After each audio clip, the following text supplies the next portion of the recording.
Hello everyone, எல்லோரும் எப்படி இருக்கீங்க? நல்லா இருப்பீங்கன்னு நினைக்கிறேன். இன்றைக்கி நம்ம சேனலில் என்ன பார்க்க போகிறோன்னு பார்த்தீங்கன்னா, வெஜிடபிள் பிரியாணி.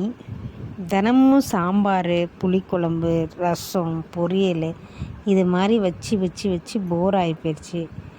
சரி, இன்றைக்கி ஒரு சேஞ்சுக்காக வெஜிடபிள்ஸ்லாம் போட்டு பிரியாணி மாதிரி பண்ணிடலாம் அப்படின்னு கொஞ்சம் காலிஃப்ளவர், பீன்ஸு, கேரட்டு, இது கேப்சிகம் இதெல்லாம் போட்டு ஒரு வெஜிடபிள் பண்ணலான்னு பார்த்தேன். இப்போ கட் பண்ண காலிஃப்ளவர் பார்த்திங்கன்னா 30 ரூபா. ஏன்னா வெயில் காலம் வந்துருச்சுன்னா காலிஃப்ளவர் விலை அதிகமாகிடும். அதே மழை காலத்தில் பார்த்திங்கன்னா நம்மளோட சேனல் பார்த்திங்கன்னா தெரியும், எவ்வளோ பெரிய காலிஃப்ளவர் வெறும் 10 ரூபாய்க்கு அவ்வளோ பெரிய காலிஃப்ளவர் வாங்கிட்டு வந்தேன். இப்போ பார்த்திங்கன்னா இத்தினூண்டு காலிஃப்ளவர் 30 ரூபாய்க்கு வாங்கிட்டு வர மாதிரி ஆயிடுச்சு. கொஞ்சோண்டு பீன்ஸ் தான் வாங்கினேன், 10 ரூபா.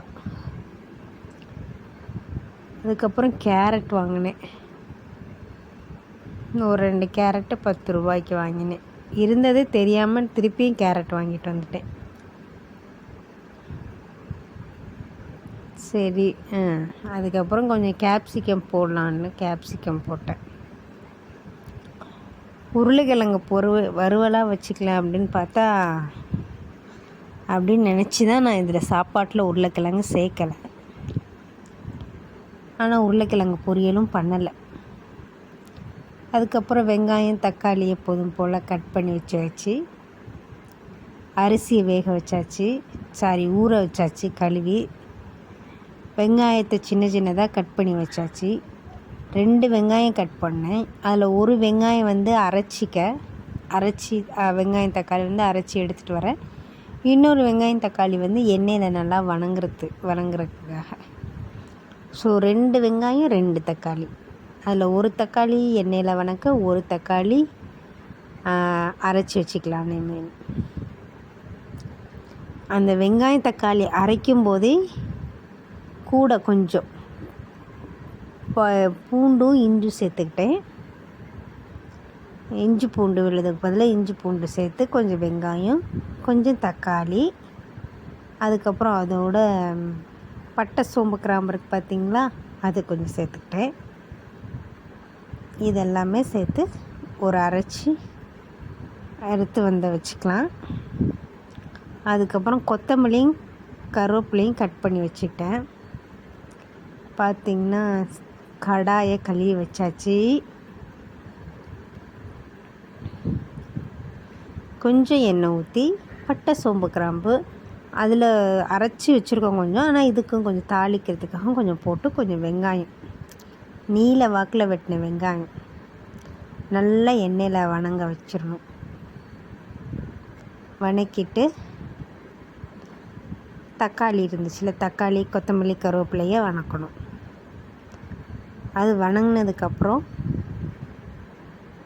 அரைச்சி வச்சுருக்கோம்ல இஞ்சி பூண்டு விழுது, பட்டை, சோம்பு, கிராம்பு, வெங்காயம், தக்காளி இதெல்லாத்தையும் அரைச்சி வச்சுருக்கோம்ல மிக்சியில், அதையும் போட்டு பச்சை வாடை வர நல்லா வணக்கிட்டு அரிஞ்சு வச்ச காய்கறி பீன்ஸ், கேரட், கேப்சிகம், காலிஃப்ளவர் இதெல்லாம் மிக்ஸ் பண்ணி நல்லா வணக்கணும்.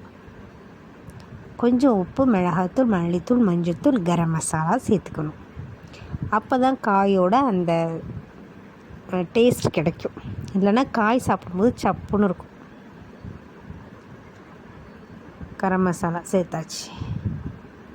ஸோ இதெல்லாம் ஒரு கிண்டு விட்டுக்கலாம். கிண்டி எண்ணெயிலேயே நல்லா வதங்கணும். நல்லா வதங்கினா டேஸ்ட் இன்னும் சூப்பராக இருக்கும். அதுக்கப்புறம் கொஞ்சம் உப்பு போட்டுக்கலாம். நல்லா வதங்கி உப்பு, காரம் எல்லாம் அந்த காயில் இறங்கணும். எண்ணெயில் கொஞ்சம் தண்ணி ஊற்றி மூடி வச்சுருவோம். கொஞ்ச நேரம் கழித்து பார்த்தோம், ஒரு 2-3 நிமிஷம் கழித்து பார்த்தோம், அப்படி